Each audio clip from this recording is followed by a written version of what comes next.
Mientras ustedes hacen la pregunta, quiero comentar algo sobre Mutis y el ambiente en el que le toca vivir, o lo que encuentra. Como les dije, Mutis viene como médico del virrey Pedro Mesía de la Cerda, que se quedan unos 2 meses en Cartagena inicialmente.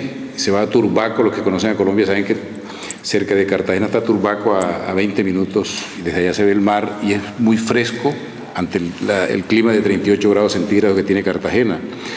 Y Mutis, recién llegado, se va allí en Cartagena y empieza a descubrir plantas. Y la primera planta le pone el nombre del director del Jardín Botánicos. Bernardés, entonces le pone Bernard, ¿no? Bernardés. Las cartas en las que se escribía Mutis con Linneo eran en latín. Y entonces Mutis va haciendo la catalogación, la clasificación de toda la naturaleza que encuentra, las plantas, árboles, todo lo que va encontrando en esta América en latín.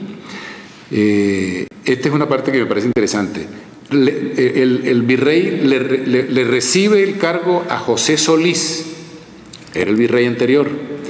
Mutis, su virrey es el que más dura de los virreyes, porque no venían para París, así que después de que se encuentran con el medio acá, descubren que están gobernando vastos territorios, pero en unas condiciones inhóspitas.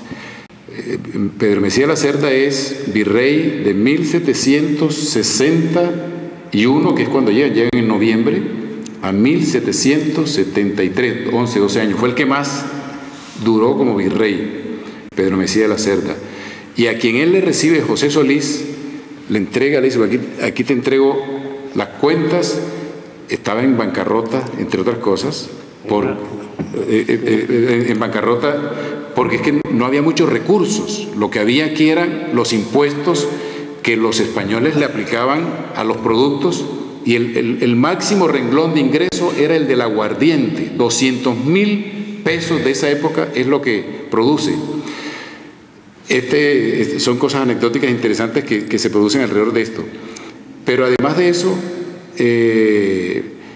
José Solís le entrega y le dice: se metió de franciscano. Entonces el virrey se queda de franciscano en la Nueva Granada por las mismas circunstancias y el ambiente que se está viviendo. Sí, no, iba a decir eso, que precisamente arrepentido de su gestión se queda de franciscano y después es un miembro de la expedición botánica. ¿Miembro de? De la expedición botánica a las órdenes de Mutis. Efectivamente.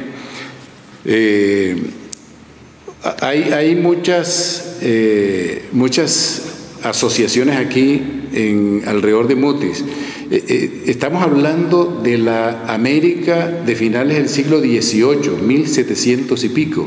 Es decir, no se ha producido todavía el movimiento independentista que van a producirse unos poquitos años después, 1809, 1810.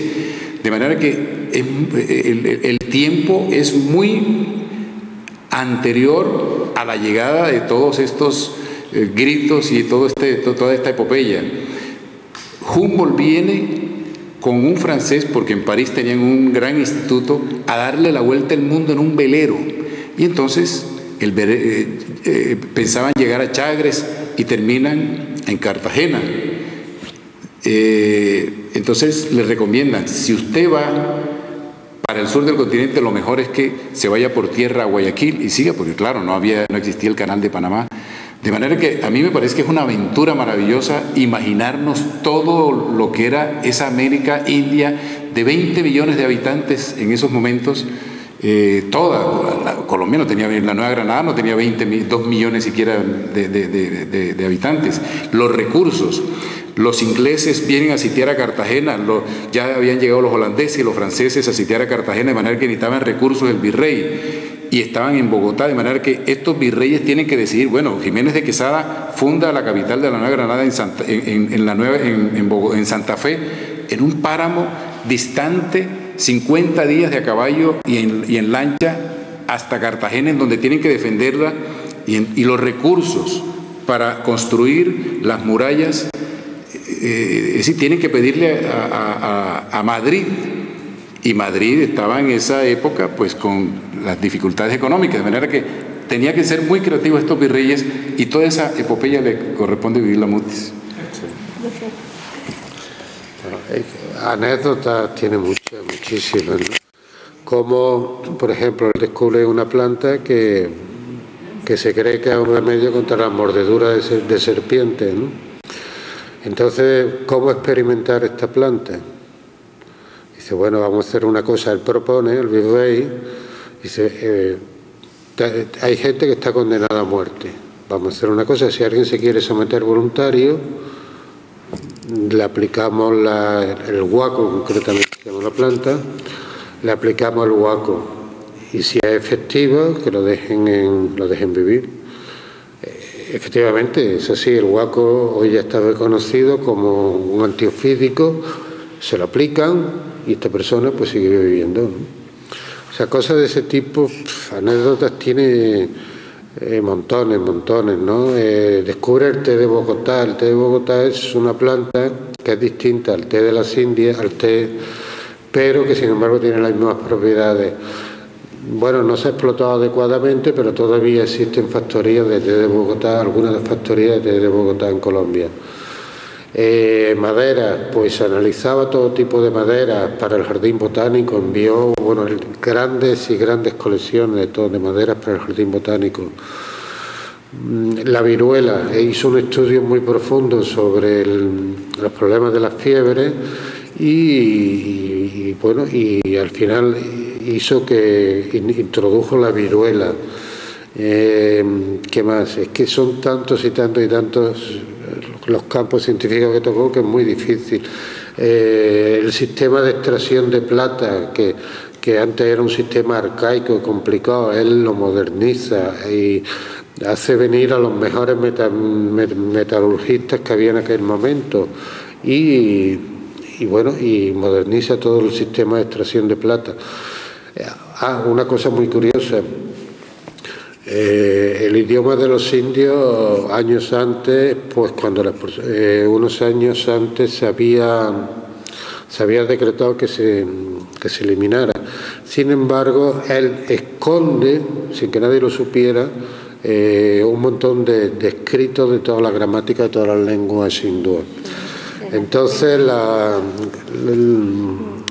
la zarina Catarina de Rusia le pide al rey, a Carlos III o Carlos IV, no me acuerdo bien exactamente, Carlos IV creo que fue, que por favor que le remita, que está interesada en estudiar estas lenguas.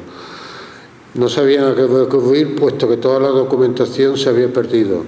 Entonces, ¿a quién recurren? A Mutis. Y Mutis resulta que tenía escondido toda esta serie de gramáticas y gracias a eso se pudo reconstruir toda la lengua indígena. Es decir, es un hombre que uno va descubriendo la talla de este hombre y es de verdad que es apasionante ir descubriendo toda la labor de este hombre, ¿no? Y vuelvo a repetir, y es una pena que no se le haya dado, por lo menos en España, el lugar que le corresponde.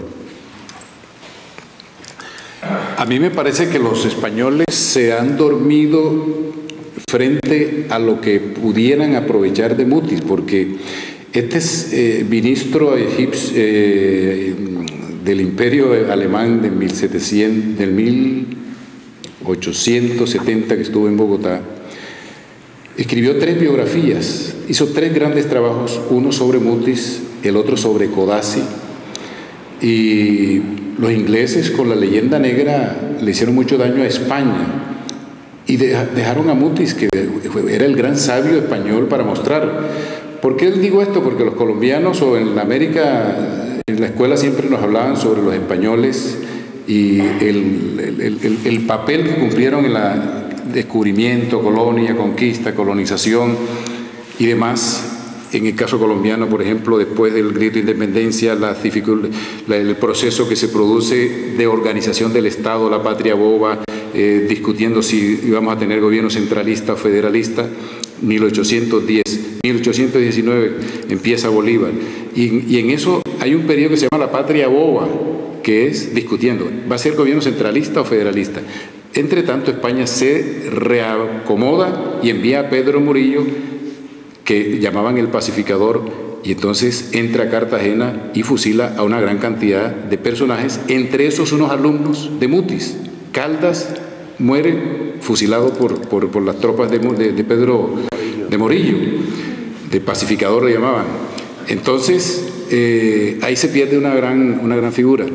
Pero lo que estaba pensando es de que Mutis es un desconocido en España y en muy buena parte de Europa, que España debería rescatarlo, porque fíjense, yo tengo que investigar a ver por qué motivo los colombianos pensábamos que el centro geográfico de Colombia era Mariquita.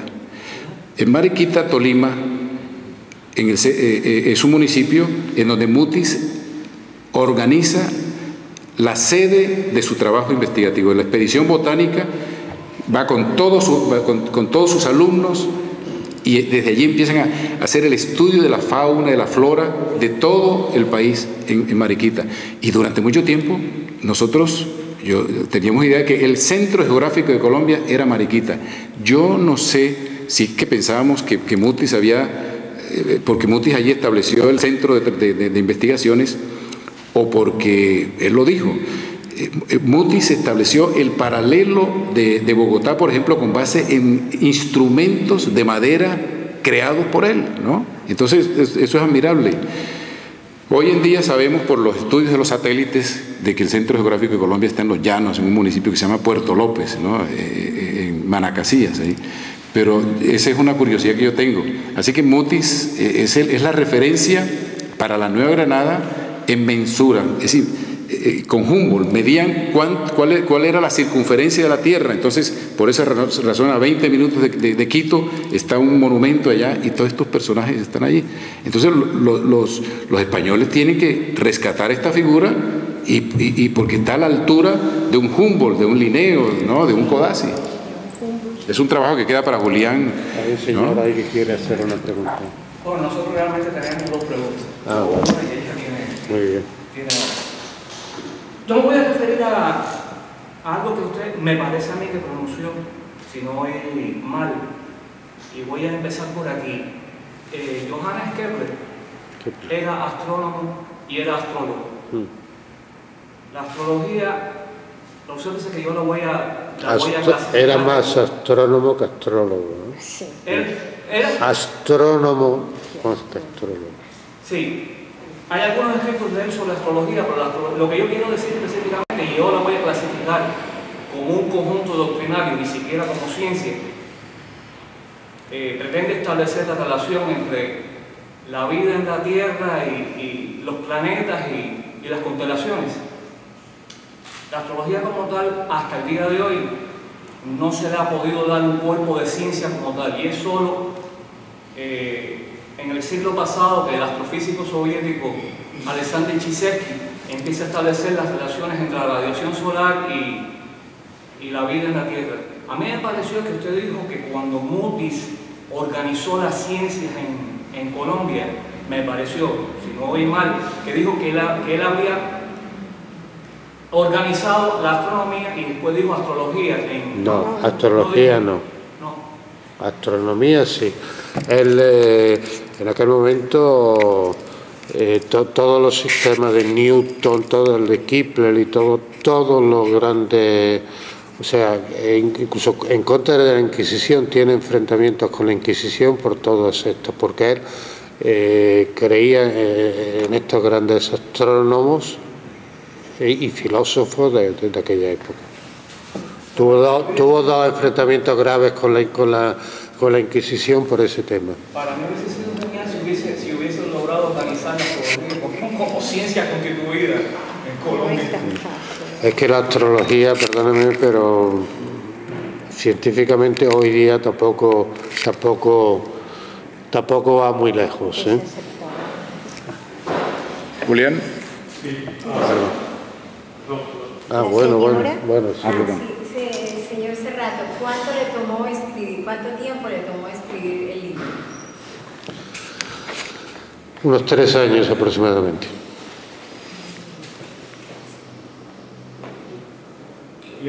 simplemente, primero dar las gracias por estar aquí, porque, como sabéis, en estos momentos, hace 2 días, ha habido esa reunión de mandatarios americanos en Cádiz, por motivo de la Constitución Centenaria de la Constitución de Cádiz, la PEPA, viva la PEPA.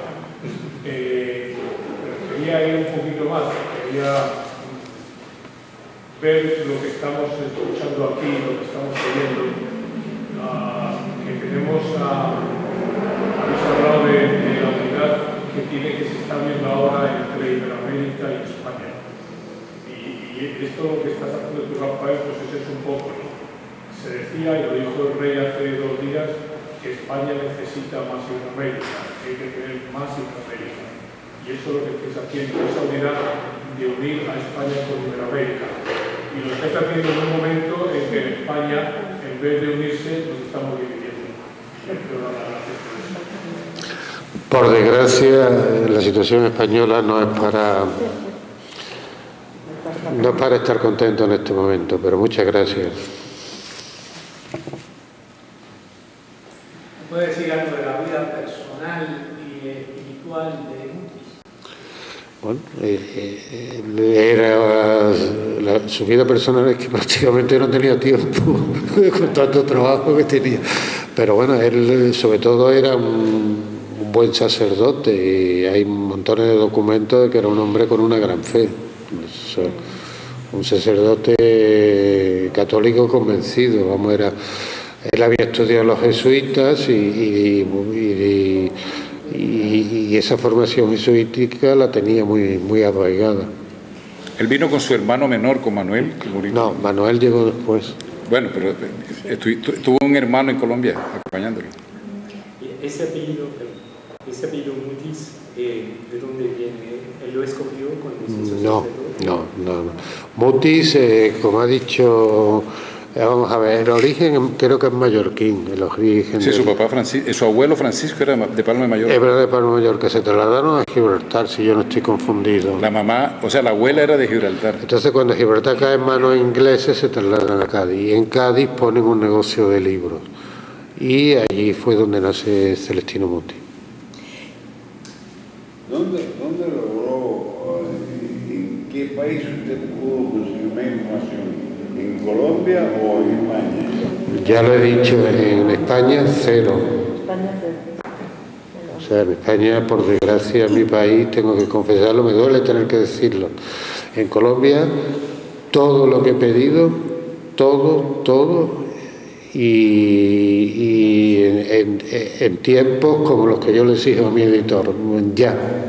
Y también creo que hay que destacar muchísimo la función didáctica, ¿no? Sí. Era un maestro nato, formar esos grupos para que pudieran continuar la obra que él hace. Cuando yo vi la exposición sobre los grabados o dibujos de la expedición botánica, quedé maravillada. Y él debe haber estado detrás de esos pintores, de esos dibujantes, para guiarlos, ¿no? Han dejado una obra artística por el otro lado junto con la obra científica. Y yo no creo tanto así que España lo haya abandonado. Lo que yo creo es más bien que estas figuras científicas en Latinoamérica han quedado diluidas por los aspectos políticos, por los aspectos del gran caudillismo que invadió a toda Latinoamérica en el siglo XIX, por las ideas libertarias que asumían y consumían prácticamente a los hombres.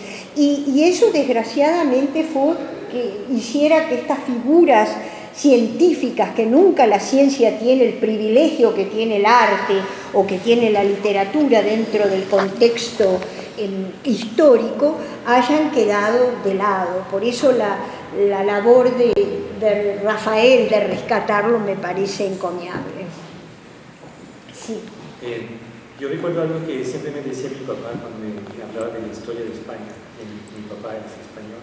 Yo nací en Francia por otras circunstancias de su vida. Y él decía que en España nunca reconocían el valor de los inventores y de los pensadores. Por ejemplo, poca gente sabe que fue un español que inventó el submarino, se llama Isaac Peral. Luego, el inventor del autogiro, que era de la Sierra. Tampoco tuvo éxito, tampoco tuvo apoyo. Y muchos pensadores, ingenieros, inventores tuvieron que ir a buscar en otros países lo que España no estuvo. Y yo vi eso también. Yo fui voluntario del Servicio Nacional Activo de la Cooperación Técnica Francesa en Venezuela. Yo fui allá a hacer el servicio militar francés como profesor en un instituto de tecnología fundado según un modelo francés. Y Francia tenía su estrategia de mercadeo y de penetración en el mercado sudamericano, empezando por ahí. Nos enviaba a nosotros, que éramos ingenieros, a dar clase y a formar personal técnico en Venezuela y a familiarizarlos con muchos productos franceses, hechos por empresas francesas, entre otras cosas, ¿no? Y nunca vimos nada parecido de España, que históricamente tenía que estar más cercana a Sudamérica que Francia. Y es algo que digamos, era notable. Entonces, en ese aspecto, nosotros los cooperantes técnicos participamos en una labor, digamos, a toda escala, una escala mucho más pequeña, de formación como la que tuvo Moody's para los colombianos. Y la otra cosa que es impresionante es que yo como europeo, cuando llegué a Venezuela, me maravillé. Imaginé los españoles cuando llegaron allá, digamos, un mundo totalmente diferente al que conocían. Nada más que los árboles, que en Europa se dan pocos árboles con flores, solo los árboles frutales dan flores en la primavera. Pero en Venezuela, por ejemplo, había toda clase de árboles. El aranguaney con flores amarillas, el apamate con flores rosadas, el bucare con sus flores rojizas, el jacarandá de Brasil. Y una cosa que uno no ve en Francia ni en Europa, y las frutas. Yo cada día me comía un batido de fruta diferente. La guanábana era una cosa desconocida totalmente para mí. La lechosa, el mango, unas frutas. La chirimoya. Entonces, yo creo que esa fascinación, yo creo que perdura, es simplemente que todos tenemos que descubrir de nuevo a América, y de una manera pacífica, por supuesto. Lleva mucha razón. Mira, para mí uno de los países de mis últimos viajes por América, el año pasado, y un país que tengo que ir más a fondo, de los sitios que más me ha impactado y que hay más por descubrir, y probablemente sea de los más atrasados, no lo recuerdo, es Paraguay. Es de los países que más me ha impactado, y creo que es de una riqueza, de un potencial increíble. Aquí tenemos un hombre enamorado de Paraguay, y él puede hablar sobre lo que es Paraguay. Pero a mí, que estuve como 20 días, la verdad que es de los países que más me ha impactado Paraguay. Y es un país que fue, digamos, fue coartado en su intento de modernización. Sí, con la guerra del Chaco lo destrozó de alguna manera. Paraguay. Imagínate que a propósito del Paraguay, por allá en 1863 hubo una guerra en la que se unieron Argentina, Brasil y Uruguay contra Paraguay. Y la América le dio la espalda. El Congreso de Colombia levantó la voz de solidaridad con el pueblo paraguayo, y entonces, bueno, por lo menos se hizo eco. Y por ese motivo, el presidente era un maestro de escuela, un flaco que vi en la foto de la historia. Por ese motivo, el Congreso del Paraguay, por esa solidaridad de Colombia, determinó que a partir de ese momento, todo colombiano que pise suelo paraguayo es paraguayo por adopción, adquiere la nacionalidad paraguaya. Sí. Bueno, ¿tiene más inquietudes? A mí me llamaba mucho la atención, yo siempre quería ir a España porque como yo estudiaba en la escuela sobre los españoles y entonces los grabados que traía la historia universal pintaba unas lanchas que venían de Europa, se bajaban los españoles con los escudos y con las armaduras esas medievales para enfrentarse a los indios. Entonces yo los veía gigantescos. Yo quiero ir a España para ver esos españoles grandotes, ¿no? Yo pensaba que eran de una medida superior, ¿no? Y después me di cuenta que no, que eran igualitos a nosotros, ¿no?